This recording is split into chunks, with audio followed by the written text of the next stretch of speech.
యొక్క పరిశుద్ధ లేఖనము నుండి రోమీయులకు రాసిన పత్రిక 12వ అధ్యాయము దేవుని యొక్క వాక్యము నుండి రోమీయులకు రాసిన పత్రిక 12వ అధ్యాయము 11వ వచనాన్ని మనము ధ్యానం చేసుకుందాం.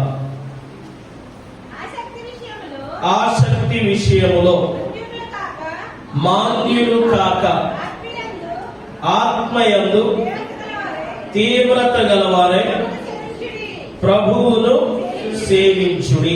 చాలు. ప్రభునందు ప్రియులరా, అపొస్తలుడైనటువంటి పౌలు గారు రోమీయులకు రాస్తూ 12వ అధ్యాయము 11వ వచనంలో చెప్పబడినటువంటి ఈ మాటను ఈరోజు మనం జాగ్రత్తగా ఆలోచన చేద్దాం. ఆసక్తి విషయంలో మాంద్యులు కాక ఆత్మయందు తీవ్రత గలవారై ప్రభువుని సేవించుడి.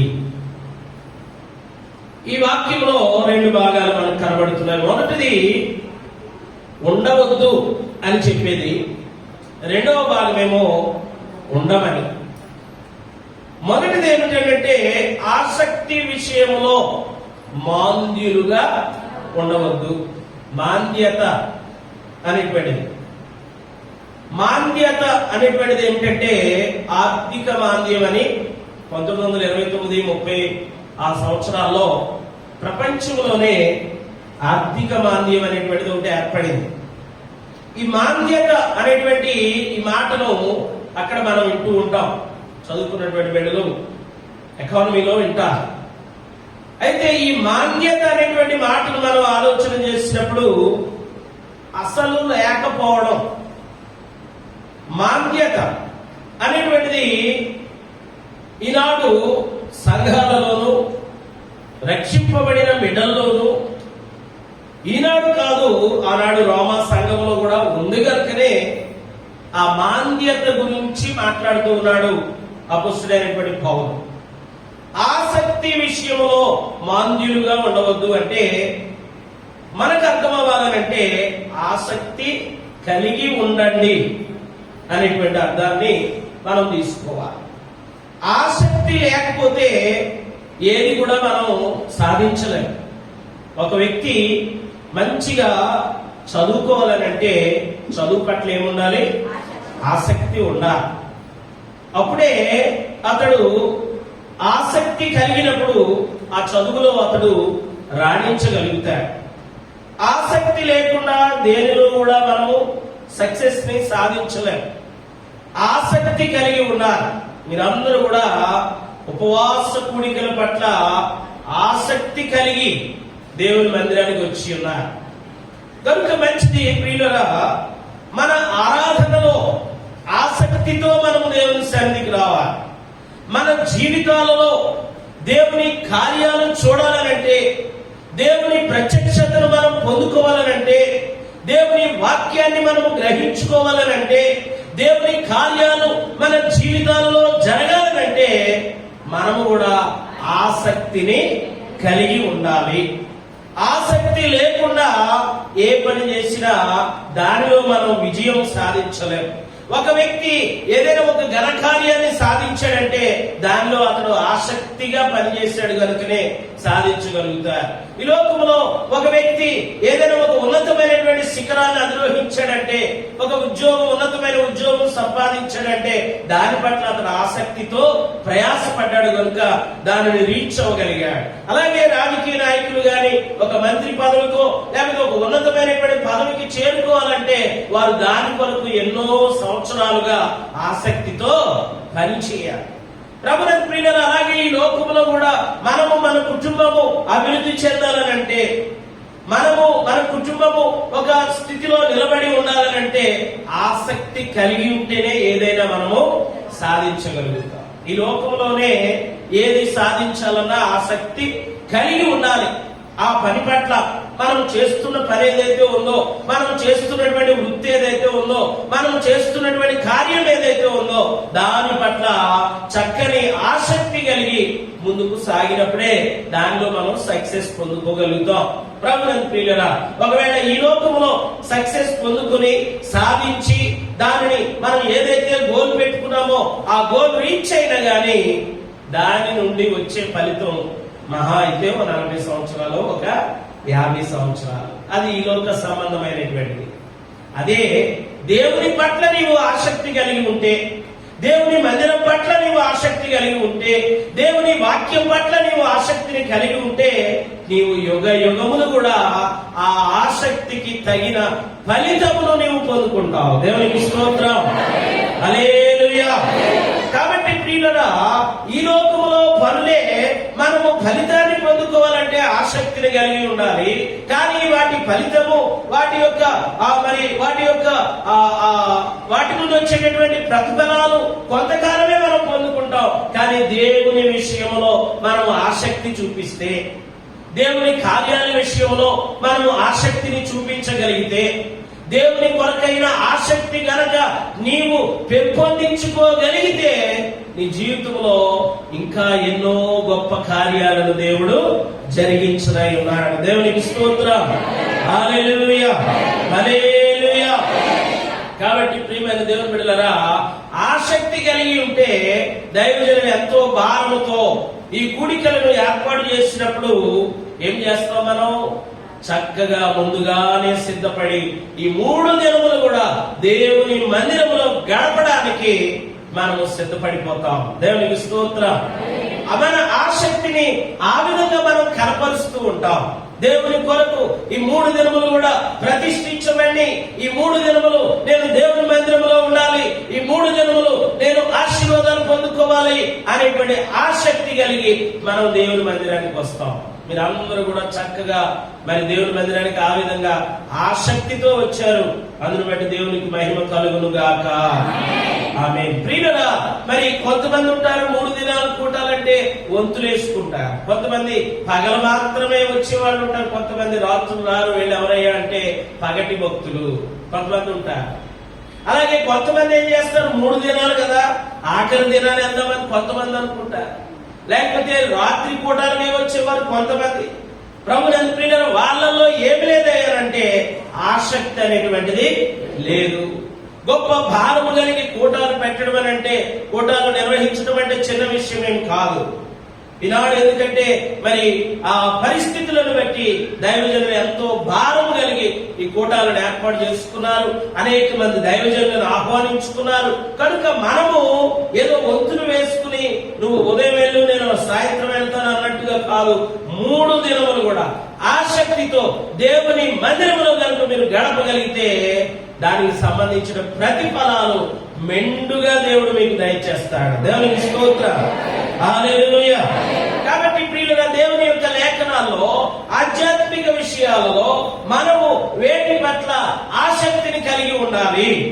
ఈ లోకంలో ఏదైనా ఒకటి సాధించాలంటే దాని పట్ల ఆసక్తి కలిగి ఉండాలి.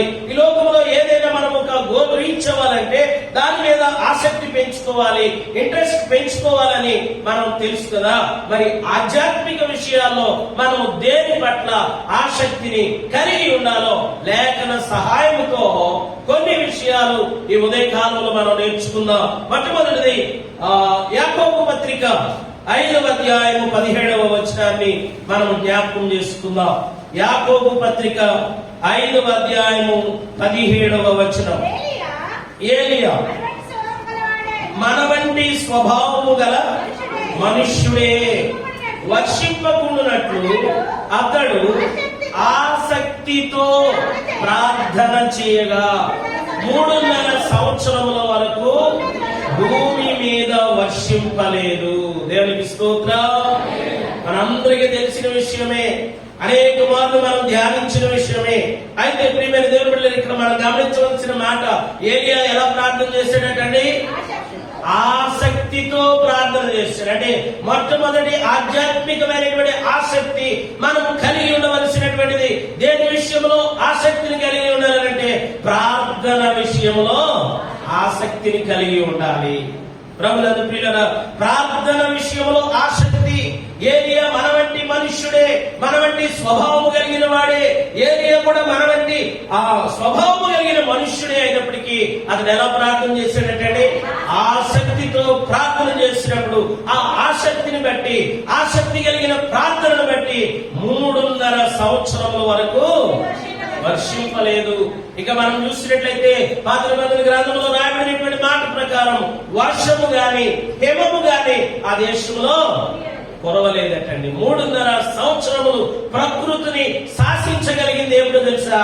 ఆసక్తితో కూడిన ప్రార్థన. మన జీవితాల్లో కూడా ప్రార్థన పట్ల మనము ఆసక్తిని కలిగి ఉన్నామా? ప్రియమైన సహోదరుడా, సహోదరి, ఆసక్తి లేకపోతే, ప్రార్థన యందు ఆసక్తి లేకపోతే అద్భుతాలు నీవు చూడలేవు. ప్రార్థన యందు ఆసక్తి లేకపోతే ఆశ్చర్య కార్యాలు నీవు చూడలేవు. ప్రార్థన యందు ఆసక్తి లేకపోతే నీ యొక్క కుటుంబంలో మంచి ఫలితాలు నీవు ఎన్నటికీ కూడా చూడలేని వారిగానే ఉంటావు. కనుక ప్రియులారా, ఏలియా ప్రార్థించగా వర్షం ఆగిపోవడమే కాదు, మరలా ప్రార్థించగా వర్షము కురిసింది. కాబట్టి ప్రియులారా, మరి ఏలియా ఎలాగున ప్రార్థన చేశాడనంటే ఆసక్తి కలిగి ప్రార్థన చేశాడు. ప్రభునందు ప్రియులారా, మిమ్మల్ని నేను అనడం లేదు, కానీ కొంతమంది ప్రార్థన చేస్తా ఉన్నప్పుడు అందరూ ఎంతగానో కళ్ళు మూసుకుని ప్రార్థన చేస్తా ఉంటే, ప్రార్థన ఆసక్తితో ప్రార్థన చేస్తా ఉంటే కొంతమంది ప్రార్థనలోనే నిద్రలోకి వెళ్ళిపోయేవాళ్ళు లేకపోలేదు. మరి మీలో ఉన్నారో లేదో నాకు తెలియదు, కానీ కొంతమంది ఉంటారండి. ప్రార్థనలో నిద్రలోకి వెళ్ళిపోవడం అంటే అసలు ఆసక్తితో నువ్వు ప్రార్థన చేయమని దేవుని వాక్యం చెప్తా ఉంది. ఆ ఆసక్తితో దేవుని యొక్క ప్రార్థన యందు నీవు ఆసక్తి కలిగి ఉండాలని దేవుని యొక్క వాక్యము తెలియజేస్తూ ఉంది. కాబట్టి ప్రార్థన యందు ఆసక్తి కలిగినటువంటి వారముగా కనుక మనం ఉన్నట్లయితే గొప్ప కార్యాలు మన జీవితంలో జరుగుతాయి. ఏలియా మన వంటి మనుష్యుడే. ఏలియాకి గొప్ప మనకన్నా అతీతుడేమి కాదు, మన వంటి స్వభావం అని స్పష్టంగా బైబిల్ గ్రంథంలో రాయబడింది. మనం ఎలాంటి వాడమో ఏలియా కూడా అలాంటి వాడు. కానీ ఆయనలో ఉన్న ప్రత్యేకత ఏమిటి అంటే ఆసక్తితో ప్రార్థన చేసేవాడు. చాలా మంది దేవుని మందిరానికి వస్తారు, చాలా అన్ని విషయాల్లో బాగా ఉంటారు, కానీ ప్రార్థన జీవితంలో వెనకబడిపోయి ఉంటారు. ప్రార్థన చేయడం కొంతమందికి మరి రానటువంటి వారు కూడా కొంతమంది ఉంటారు. ప్రార్థన రాదండి అని చెప్పేవారు కొంతమంది ఉంటారు. అలాగే ఉండకూడదు. ఒక వ్యక్తి ఆత్మీయ జీవితంలో ఆసక్తిని పెంచుకోవాల్సింది దేని మీద అయ్యానంటే ప్రార్థన మీద. పాటలు పాడడం మంచిదే, దేవుని స్తుతించడం మంచిదే, పాటలు పాడి ప్రభువును ఆరాధించడం మంచిదే, దేవుని యొక్క వాక్యాన్ని చదవడం మంచిదే. అయితే మీ జీవితాల్లో ప్రార్థన పట్ల ఆసక్తి ఉన్నదా? ప్రియమైన సహోదరుడా, సహోదరి, ప్రార్థించే ఆసక్తి నీవు కలిగి ఉన్నావా? ఎన్నిసార్లు నీవు ప్రార్థించగలుగుతున్నావు? ఒక ఆయన అన్నాడు, నేను రోజుకు 3 సార్లు ప్రార్థన చేస్తానండి అన్నాడు. చాలా మంచిది బాబు, సహోదరుడా, చాలా మంచిది. 3 పర్యాయాలు ప్రార్థన చేస్తున్నావు, చాలా సంతోషం. ఎప్పుడెప్పుడు చేస్తున్నావు అంటే ఉదయాన్నే టిఫిన్ చేసేటప్పుడు ఒకసారి అండి, మధ్యాహ్నం భోజనం అప్పుడు ఒకసారి, మళ్ళా రాత్రి భోజనం అప్పుడు ఒకసారి ప్రార్థన చేస్తున్నాడు. మంచిదే, కానీ అది ఆహారం కొరకు లేదా ఇచ్చిన ఆహారం కొరకు దేవునికి కృతజ్ఞతలు తెలియజేస్తున్నావు, మంచిదేనైనా.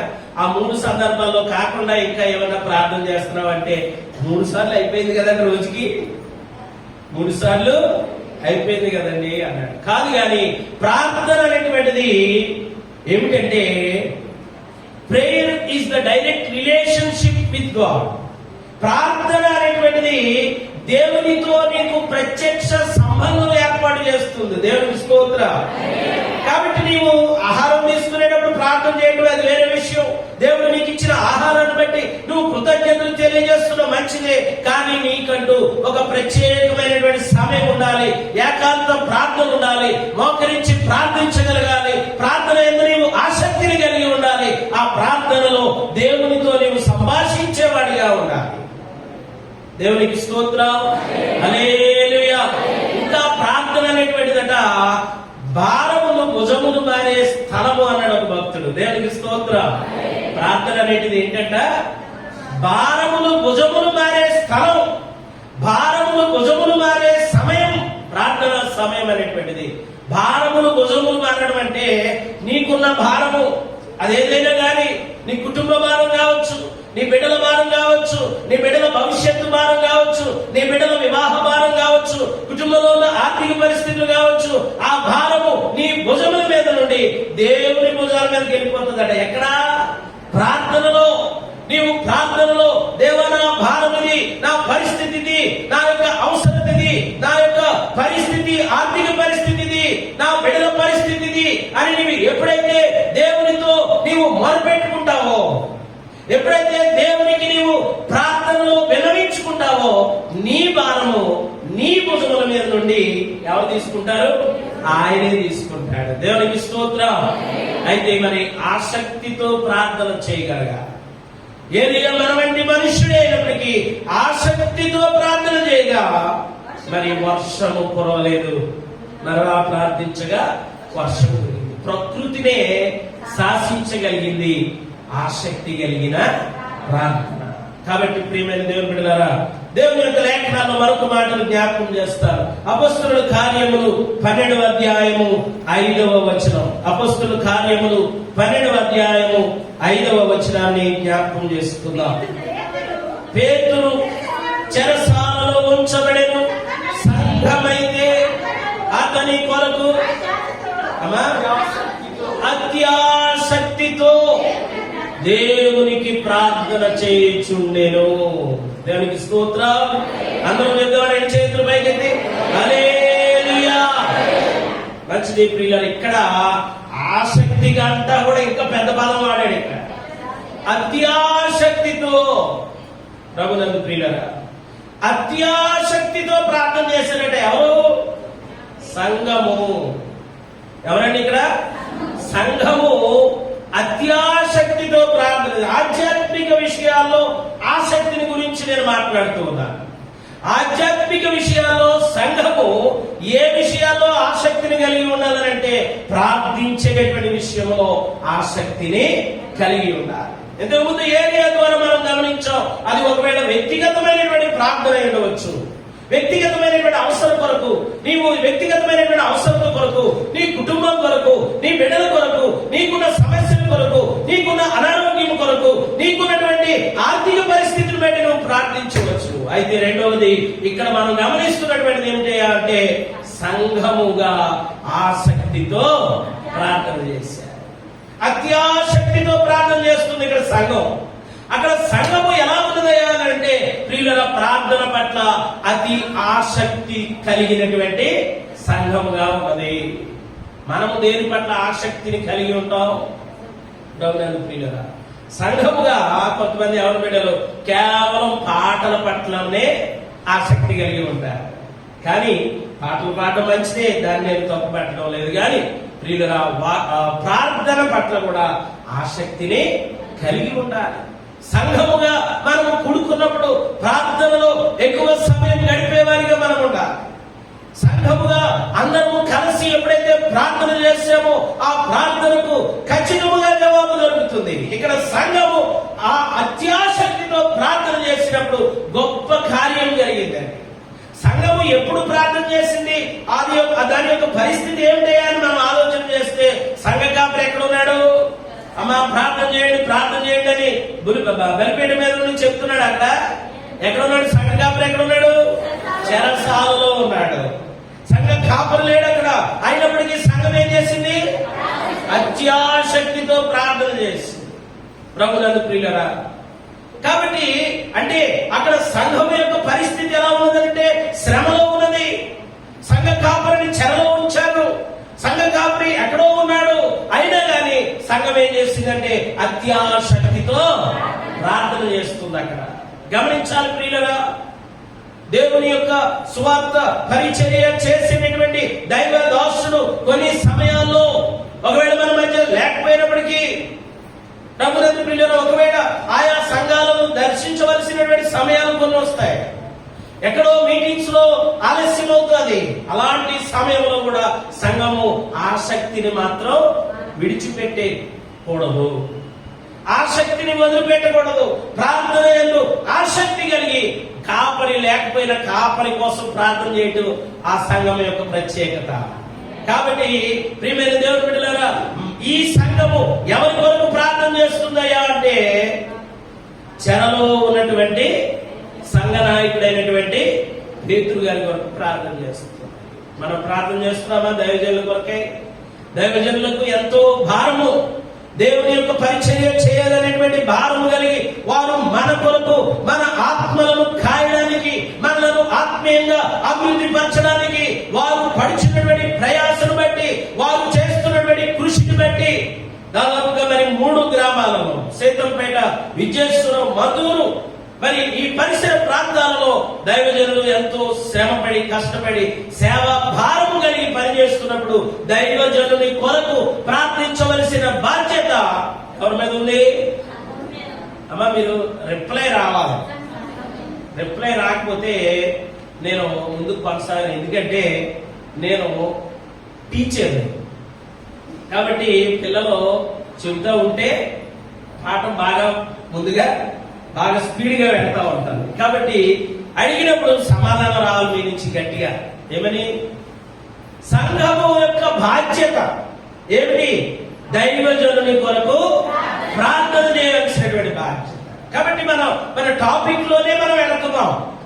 దేని యందు ఆసక్తి కలిగి ఉండాలంటే సంఘ కాపరి కొరకు, దైవజనురాలు కొరకు, ఆత్మీయ తల్లిదండ్రుల కొరకు, ఆత్మీయమైనటువంటి ప్రయాసపడుతున్నటువంటి వారి కొరకు ప్రార్థించవలసినటువంటి బాధ్యత సంఘానికి ఉన్నది.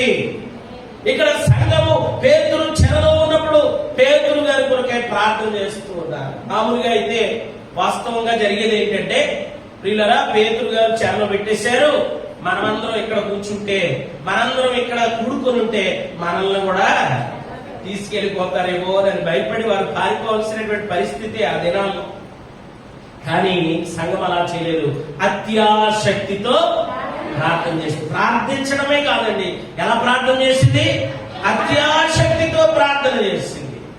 కాబట్టి ప్రార్థన ఆలకించే దేవుడు గొప్ప దేవుడు. ఏం చేశాడో తెలుసా? ఇక్కడ సంఘం ఇక్కడే ఉంది. సంఘము అత్యాశక్తితో ప్రార్థన చేస్తుంది. పరలోకము నుండి దేవదూతను ఎవరి దగ్గర పంపించాడు? పేతురు గారి దగ్గర పంపించేసాడు. పట్ల మనం ఆసక్తిని కలిగి ఉండాలి. మన దేవుడు ప్రార్థన ఆలకించే దేవుడు. పేతురు చెరసాల్లో ఉన్నాడు, సంఖ్యలతో బంధించబడి ఉన్నాడు, అనేకమైనటువంటి గేట్లు వేసేసి ఉన్నాయి. అటువంటి పరిస్థితిలో పేతురు దగ్గరకు వెళ్లి దేవదూత మాట్లాడుతుంది. దానికి కారణం ఏమిటో తెలుసా? సంఘము అత్యాశక్తితో ప్రార్థన చేస్తుంది. కాదు ప్రియులరా, చెర కలిగినప్పుడు, శ్రమ కలిగినప్పుడు, బాధ కలిగినప్పుడు, సంఘములకు ఒకవేళ శ్రమ కలిగినప్పుడు సంఘం అందరం కలిసి అత్యాశక్తితో ప్రార్థన చేసినప్పుడు ఆ సమస్య నుండి దేవుడు విడుదల చేసే దేవుడు. కనుక పేతురు గారి దగ్గరికి దేవదూత వెళ్ళంటుంది కదా, పేతురు నువ్వు లే అని చెప్పగానే ఆయన లేవగానే ఆయన చేతుకున్నటువంటి సంఖ్యలన్నీ కూడా ఊడి పడిపోయినాయి. ప్రభుత్వ పిల్లలు లే, నీవు లే, నీ చెప్పులు తడుక్కో, నీకు పని ఉన్నది, ఇంకా నీకు అనేకమైనటువంటి ఇంకా భారం ఉన్నది, నీవు చేయవలసినటువంటి పని ఉన్నదని పేతురుని బయలుదేరగొట్టి తీసుకొచ్చేస్తా ఉన్న దేవదూత. దేవునికి స్తోత్రం, హల్లెలూయా. ఇదంతా కూడా దేని వల్ల జరిగిందనంటే అత్యాశక్తితో సంఘము చేసినటువంటి ప్రార్థన వలన. కనుక ప్రియమైన దేవుని బిడ్డలారా, ఆసక్తి కలిగి ప్రార్థన చేసినప్పుడు మన జీవితాల్లో గొప్ప కార్యములు జరుగుతాయి. ఒక్కొక్క గేటు దానంతట అవే తెరుచుకుపోతున్నాయి. పేతురు బయటకు వచ్చేస్తా ఉన్నాడు. పేతురు అనుకుంటున్నాడు ఇది కలయేమో అనుకుంటున్నాడు, ఇది స్వప్నమేమో అనుకుంటున్నాడు. ఇక ఊరి దగ్గరికి వచ్చేసరికి అప్పుడు తెలిసింది, దేవుడు తన దేవదూతను పంపించి నన్ను విడిపించాడనేటువంటి విషయం పేతురు గమనించాడు. ఇక డైరెక్ట్ గా ఎక్కడికి వెళ్ళిపోయాడు? ఇప్పుడు పేతురు ఎక్కడైతే సంఘము ఆసక్తితో ప్రార్థన చేస్తుందో, ఎక్కడైతే దేవునికి మొరపెడుతుందో, ఎక్కడైతే దేవుని ప్రార్థన చేస్తున్నారో ఆ సంఘం దగ్గరికి వెళ్ళిపోయి పేతురు గారు తలుపు కొడతా ఉన్నాడు. దేవునికి స్తోత్రం, హల్లెలూయా. మరి ఒక చిన్నది ఆ స్వరాన్ని విన్నదట. పేతురు అంకులు వచ్చేసాడు అని చెప్తుంటే సంఘము ఆసక్తితో అత్యాసక్తితో ప్రార్థన చేస్తున్నారు. కానీ ఊరుకో, పేతురు అంకులు ఎక్కడ ఉంటాడు? పేతురు గారు ఎక్కడ ఉన్నాడు? చెరసాల్లోనే ఉన్నాడు. విడిపించమని ప్రార్థన చేస్తున్నారు. కానీ దేవుడు ప్రార్థన ఆలకించి జవాబిచ్చి పేతురునే అక్కడ పంపిస్తే ఆ రోది అనేటువంటి చిన్నది విన్నది. కానీ మిగిలిన వాళ్ళు ఏమన్నారు తెలుసా? నువ్వు ఎవరు స్వరం విన్నావో అంటున్నారు. అయితే ప్రియులరా, మొత్తం మీద ఆ చిన్నదైతే నేను ఆ పేతురు స్వరాన్ని నేను గుర్తు పెట్టాను, పేతురే వచ్చేసాడు అని ఖచ్చితంగా చెప్పేసరికి ద్వారాలు తెరిచి చూడగా ఎవరున్నారు ఎదురుకుండా? పేతురు గారు నిలబడి. చెప్పండి కూడా దేవుని మహిమ. హల్లెలూయా, హల్లెలూయా. కనుక ప్రియులరా, అత్యాసక్తితో ప్రార్థించుట వలన ఇటువంటి గొప్ప కార్యాలు సంఘం పట్ల దేవుడు జరిగించే దేవుడే ఉన్నాడు. దేవునికి స్తోత్రం, హల్లెలూయా. కాబట్టి ప్రభునందు ప్రియమైన దేవుని సంఘమా, చెరసాలలో అయినప్పటికీ, శ్రమ అయినప్పటికీ, బాధ అయినప్పటికీ, వ్యాధి అయినప్పటికీ, ఏమి కలిగినప్పటికీ మన జీవితాలలో ప్రార్థన అనేటువంటిది మనం కలిగి ఉన్నట్లయితే, ప్రార్థనే మనకు ఆయుధం, ప్రార్థనే మనకు ఉన్నటువంటి గొప్ప ఆయుధము కనుక ఆ ఆయుధాన్ని మనం ఉపయోగించి దేవుని సన్నిధిలో ప్రార్థించడం పట్ల మనము ఆసక్తిని కలిగి ఉండాలి.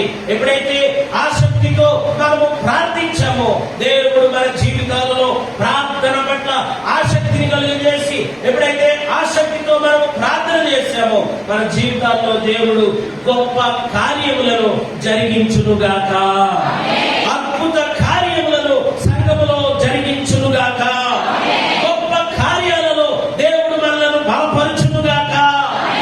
కాబట్టి ప్రియులరా, ఈ యొక్క ఉదయ కాలంలో ఒకవేళ ఇంకా ఎవరైనా ప్రార్థన పట్ల ఆసక్తి లేకుండా, అనాసక్తితో ప్రార్థించకుండా, మోకరించకుండా, ఒకవేళ విశ్వాసులుగా దేవుడి మందిరానికి వస్తూ ప్రార్థన అనేటువంటి అలవాటు లేకుండా ఒకవేళ గడిచిపోతుంటే, దేవుడు మార్పు కలిగి మాట చెప్తూ ఉన్నాడు, ప్రార్థించడం మొదలు పెట్టండి.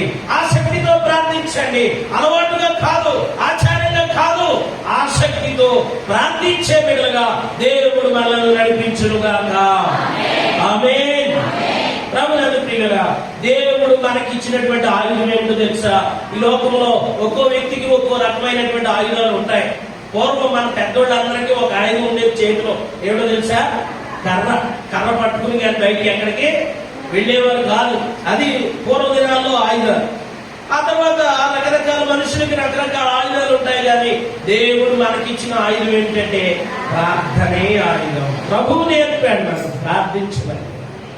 ఆయనే చెప్పాడు ప్రార్థన చేయలేదు, విసుగక నిత్యము ప్రార్థన చేయండి అని చెప్పాడు. కనుక ప్రియులరా, ఆధ్యాత్మికమైనటువంటి విషయాలలో ఏ విషయాలలో ఆసక్తిని కలిగి ఉండాలి? మొట్టమొదటి ఒక మాట అయింది ఇప్పటికి. దేవునికి స్తోత్రం, హల్లెలూయా. ఏమిటా మాట? ప్రార్థన యందు ఆసక్తిని కలిగి ఉండండి. అయినా ప్రార్థన గురించి చెప్పాలనంటే ఎంత సమయమైనా సరిపోదు. కానీ ఇంకా మరికొన్ని విషయాలు నేర్చుకుందాం, ముందుకెళ్దాం. రెండవ మాట అపొస్తలుల కార్యములు 17వ అధ్యాయము 11వ వచనాన్ని చదువుకుందాం. అపొస్తలుల కార్యములు 17వ అధ్యాయము 11వ వచనం. వీరు తెస్సలోనికలో ఉన్న వారి కంటే ఘనులై ఉండిరి గనుక ఆసక్తితో వాక్యమును అంగీకరించి పౌలును శీలయును చెప్పిన సంగతులు అలా ఉన్నవో లేవో అని ప్రతి దినమును లేఖనములు పరిశోధించుచు వచ్చిరి. దేవునికి స్తోత్రం. ఎవరో ఒక్కరే చదువుతారు చాలా చోట్ల, మీరు అందరూ చదివేస్తున్నారు, చాలా సంతోషం. దేవునికి స్తోత్రం. మీకు వాక్యము పట్ల చాలా ఆసక్తి కలిగి ఉంది. నా పాయింట్ కూడా ఇప్పుడు అదే, వాక్యము పట్ల ఆసక్తి. రెండవ విషయం ఏంటంటే దేవుని వాక్యము పట్ల మనము ఆసక్తిని కలిగి ఉండాలి. చాలా మంది పాటలు పాడడంచే చాలా ఎలర్ట్ గా ఉంటారండి. వాక్యం ప్రారంభించగానే రిలాక్స్ అయిపోతారు. కొంతమంది అయితే చక్కగా అమ్మ మిమ్మల్ని అట్లేదు కానీ దేనికో దానికి తేరబడి వాక్యం మొదలెట్టగానే ఇంకా ఇద్దరు వస్తారంట దగ్గరికి. ఎవరాళ్ళు ఇద్దరు తెలుసా? మీకు తెలుసు కాబట్టి నేను చెప్పలేదు. దేవునికి స్తోత్రం. ఎందుకంటే ఆసక్తితో మనం మాటలు వినాలి, వాక్యం వినాలి. ఆసక్తి కలిగినప్పుడే దేవుని యొక్క వాక్యము మన జీవితాల్లో పనిచేస్తుంది. ఇక్కడ చూడండి, ఆసక్తితో వాక్యమును అంగీకరిస్తున్నారు వీళ్ళు. ఎవరేనో అమ్మాయి ఎవరు? పై వచ్చిన చదవండి. వెంటనే సహోదరులు రాత్రి వేళ పౌలును శీలను బెరయాకు పంపించిరి. వారు వచ్చి యూదుల సమాజ మందిరంలో ప్రవేశించిరి. వీరు దెస్సలోనికలో ఉన్నవారి కంటే ఎవరు వీరు? పౌలుశీల. ఎవరు వీరు? మన తెలుగులో ఉంటాయి కదా సర్వనామాలు, నామవాచకము సర్వనామం. వీరు అనేటువంటిది సర్వనామం. ఏ నామవాచకానికి అది ఉపయోగించబడింది? ఇక్కడ ఎవరి కొరకు ఉపయోగించబడింది? వీరు అంటే ఎవరు? ఇక్కడ దెస్సలోనికల సంఘమా? అలా చదువుదాం. అయితే ఆన్సర్ వచ్చే వరకు చదువుదాం. బెరయాలో ఉన్నటువంటి వారు. ఇక్కడ ఏం చెప్తున్నాడు చూడండి, జాగ్రత్తగా అర్థం చేసుకోండి దేవుని యొక్క వాక్యాన్ని. మనం చదువుకున్నటువంటి 10వ వచనం, వెంటనే సహోదరులు రాత్రి వేళ పౌలును శీలను ఎక్కడ పంపించారట? బెరయాకు పంపించారు. వారు వచ్చి యూదుల సమాజ మందిరంలో ప్రవేశించారు. ఎవరు వారు? బెరయా వారు. వారు దెస్సలోనికలో ఉన్న వారి కంటే కూడా గనులు. ఎవరు గనులు అంటే ఇప్పుడు బెరయాలో ఉన్నవాళ్ళు గనులట. దెస్సలోనికలో ఉన్న వారి కంటే కూడా వాళ్ళు గనులుగా చెప్పబడ్డారు. ఎందుకు గనులుగా ఉన్నారంటే వారు ఎలాంటి వారు తెలుసా? ఆసక్తితో వాక్యమును అంగీకరించేవారు.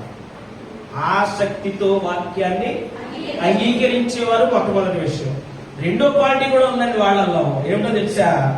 పౌలు శీల చెప్పుచున్న సంగతులు అలా ఉన్నాయో లేదో క్రాస్ చెక్ చేసేవారంట. చూసారా ఎంత తెలివైన వాళ్ళు? చూసారా సంఘస్థులు? మొట్టమొదటిది ఆసక్తితో వాక్యాన్ని అంగీకరించడం ఒకటైతే, రెండవది పౌలు శీల గాని దైవజనులు చెప్పుచున్న మాటలు దేవుని లేఖనంలో అలాగ ఉన్నాయా లేవా? ఎంత తెలివి కలిగి వాక్యము పట్ల ఎంత ఆసక్తి ఉంటే వాళ్ళు అలాగూ చేయగలిగారో చూడండి.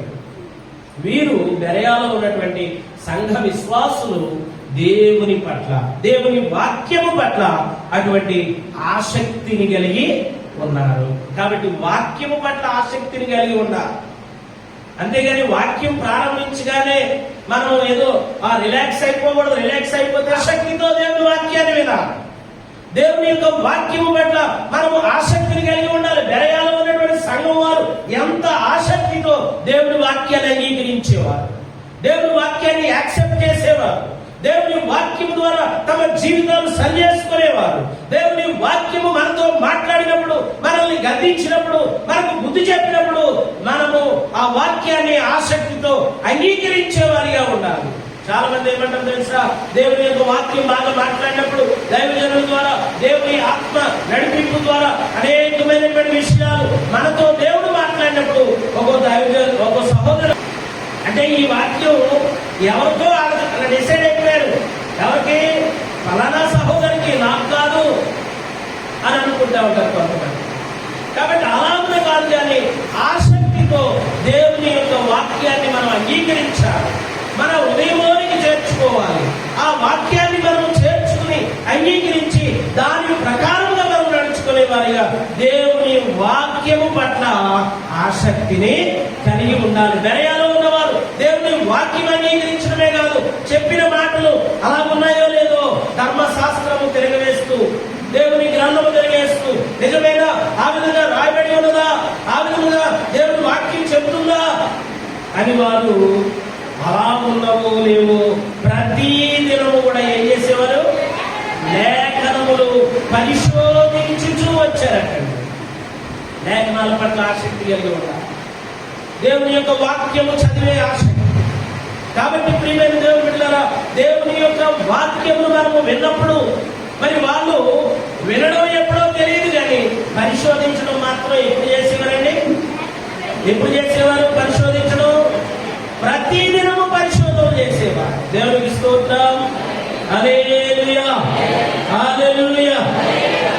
కనుక ప్రియమైన దేవుని బిడ్డలారా, దేవుని వాక్యాన్ని పరిశోధించే వారిగా మనం ఉండాలి. వాక్యం పట్ల మనం ఏం కలిగి ఉండాలి? ఆసక్తిని కలిగి ఉండాలి. దేవుని వాక్యం పట్ల కనుక నీవు ఆసక్తిని కలిగి ఉంటే దేవుడు తప్పనిసరిగా మీతో మాట్లాడతాడు. ఆమేన్. దేవుని వాక్యం పట్ల మనం ఆసక్తి కలిగి ఉండాలి. దేవుని వాక్యాన్ని వినడానికి, దేవుని వాక్యంలో దేవుడు చెప్పినటువంటి మాట వినుటకు వేగిర పడాలట. మాట్లాడడానికి నిదానించాలి. వినడానికేమో వేగిర పడాలి, మాట్లాడడానికి నిదానించాలి. కానీ మనం రివర్స్. మనం చాలా మంది ఎలా ఉంటారు, మాట్లాడడానికి తొందరపడిపోతా ఉంటారు. నాలుక బహుగా అదిరిపడదు అనేది దేవుని వాక్యం చెప్తుంది. మాట్లాడడానికి కాదు తొందరపడాల్సింది, ముందు వినడానికి వేగిరి పడాలి. దేవుని వాక్యం వినాలి. ఏ పెట్టాను కాదండి, ఈ లోక సంబంధమైన సంగతులు కాదు, ఏవో గొడవల గురించి కాదు వినడం, రాజకీయాల గురించి కాదు వినడం. దేవుని వాక్యము వినడం వల్ల మన జీవితాలకు మేలు కలుగుతుంది. దేవునికి స్తోత్రం. హల్లెలూయా. కాబట్టి ప్రియులారా, దేవుని వాక్యము పట్ల మనము ఆసక్తిని కలిగి ఉండాలి. ఎందుకంటే దేవుని వాక్యమే మనల్ని నడిపించేది, దేవుని వాక్యమే మనల్ని సరిచేసేది, దేవుని వాక్యమే ఆ ప్రభు రాకడకు మనల్ని ఆయత్తపరిచేది, దేవుని వాక్యమే మనల్ని ఆత్మీయంగా సిద్ధపరిచేది. కనుక ఆ వాక్యం పట్ల మనము ఆసక్తిని కలిగి ఉండాలి. వాక్యాన్ని ధ్యానించాలి, వాక్యాన్ని వినాలి, వాక్యాన్ని చదవాలి. వాక్యాన్ని బెరయాలో ఉన్నటువంటి సంఘము వారు ధ్యానిస్తూ పరిశోధిస్తూ వచ్చారట. పరిశోధన చేయాలి. ఆ మాట చాలా చక్కని మాట రాయబడింది. రీసెర్చ్. చదువుకున్న బిడ్డల్లో పీజీ కూడా అయిపోయాక కానీ రీసెర్చ్ స్కాలర్ అని పిలవరు. మరి అటువంటి రీసెర్చ్ చేసేవాళ్ళు ఉన్నారంట. ఏ సంఘంలో? బెరయాలో ఉన్నటువంటి సంఘంలో వారు లేఖనాల్ని పరిశోధించేవారట. అటువంటి లేఖనముల పట్ల అవగాహన కలిగిన వారిగా, లేఖనాల పట్ల జ్ఞానం కలిగిన వారిగా, లేఖనాలను పరిశోధించే వారిగా దేవుని యొక్క సంఘమైనటువంటి మీరు కూడా సియోను మహిమ మందిరము కూడా ఆ విధముగా అభివృద్ధి పొందునుగాక. దేవుని వాక్యము పరిశోధించే వారిగా ఆశీర్వదింపబడునుగాక. కనుక ప్రియమైన దేవుని బిడ్డలారా, దేవుని వాక్యాన్ని పరిశోధించే వారిగా ఉన్నారు. మనందరకు తెలిసినటువంటి మాట మొదటి కీర్తనలో అంటాడు కదా కీర్తనకారుడు, దివారాత్రము దానిని ధ్యానించువాడు దాన్ని. ప్రభుని ప్రియురా, ఇక్కడ బెరయాలో ఉన్నటువంటి సంఘము వారు వాక్యాన్ని ఒక దినం విన్నారో 2 దినాలు విన్నారో తెలియదు, కానీ పరిశోధన మాత్రం వాళ్ళు ఎన్ని రోజులు చేస్తున్నారు? ఎన్ని రోజులు చేస్తున్నారమ్మా? ఆదివారం ఒక్కరోజేనా? ప్రతి దినము పరిశీలిస్తున్నారట వాక్యాన్ని. అంటే ఆదివారము అయ్యారు చెప్పినటువంటి వాక్యాన్ని ఆ వారం అంతా కూడా వాళ్ళు ఏం చేస్తున్నారు? పరిశోధిస్తున్నారు, ధ్యానిస్తున్నారు. ఆ మాటలు మరల గుర్తు చేసుకుంటున్నారు, ఆ మాటలు తలపోసుకుంటున్నారు. ఒక దినము వాక్యము వింటే వాడు ప్రతి దినము కూడా అదే వాక్యాన్ని వారు పరిశోధన చేస్తా ఉన్నారు. కనుకనే కీర్తనకారుడు అంటున్నాడు, దేవుని ధర్మ శాస్త్రములు దివారాత్రములు ధ్యానించువాడు ధన్యుడు. అతను ఎలా ఉంటాడండి? ఎలా ఉంటాడు? నీటి కాలువ యోరన నాటబడి ఆకువాడక తన కాలమందు ఫలమిచ్చు చెట్టుగానే ఉంటాడు. ఇంకా అంతకన్నా గొప్ప ఆశీర్వాదం ఏముందండి? అంతకన్నా ఆశీర్వాదం ఏముందండి? ఒక చెట్టు నీటి కాలువ యోరన ఉంది, అది ఆకు వాడడం లేదు, తన కాలమందు ఫలమిస్తుంది. ఇంకా ఆ చెట్టు కన్నా గొప్ప చెట్టు ఇంకెక్కడ ఉందా? తన ఫలం ఇస్తూ ఉంది, ఆకు వాడే పని లేదు, బాధపడవలసిన పని లేదు, పెట్టగలిగిన అదేమి కూడా ఆకు వాడదు. ఎందుకంటే అది నీటి కాలువల యోరన నాటబడింది.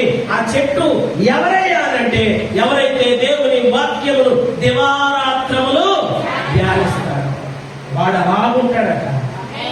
ఆమేన్.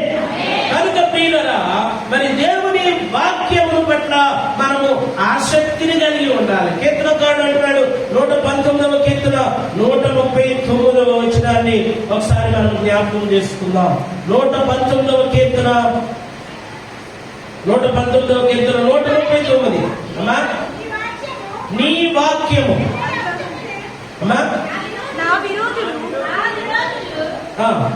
నీ వాక్యమును మర్చిపోవును కావున నా ఆసక్తి నన్ను భక్షించుచున్నది అంటున్నాడు కీర్తనకారుడు. కీర్తనకారుడు ఆసక్తి అట నన్ను భక్షించుచున్నది. అంటే ఎంత ఆసక్తి కలిగి ఉన్నాడో చూడండి. దేవుని వాక్యము మీద అతనికి ఉన్నటువంటి ఆసక్తి నన్ను భక్షించుచున్నది అంటే ఎంత ఆసక్తిని కీర్తనకారుడు కలిగి ఉన్నాడు. కనుక ప్రియమైన దేవుని బిడ్డలారా, మన ఆధ్యాత్మిక జీవితంలో దేవుని వాక్యం పట్ల అటువంటి ఆసక్తిని కలిగి ఉన్నారు. చాలా మంది కొన్ని సందర్భాల్లో దైవజనుడు ఏదైనా ఒక వాక్యం తీసేసరికి కొంతమంది ఆలోచనలు ఎలా ఉంటాయో తెలుసా? ఈ వాక్యం నాకు తెలుసులే, పెద్దగా గురించే కదా, చెరసాల్లో ఉన్నాడు, విడిపించాడు దేవుడు, ఇది నాకు తెలుసు అని ఒక విధమైన అనాసక్తిని చూపించేవాళ్ళు లేకపోలేదు. కాదు కానీ పిల్లలు, ఒకవేళ నీకు తెలిసిన దైవజనుడు నిలబడి మాట్లాడుచుండగా మాట్లాడుచున్న వారు మీరు కాదు కానీ మీ తండ్రి ఆత్మ మీలో ఉండి మాట్లాడుతుంది. ఆమేన్.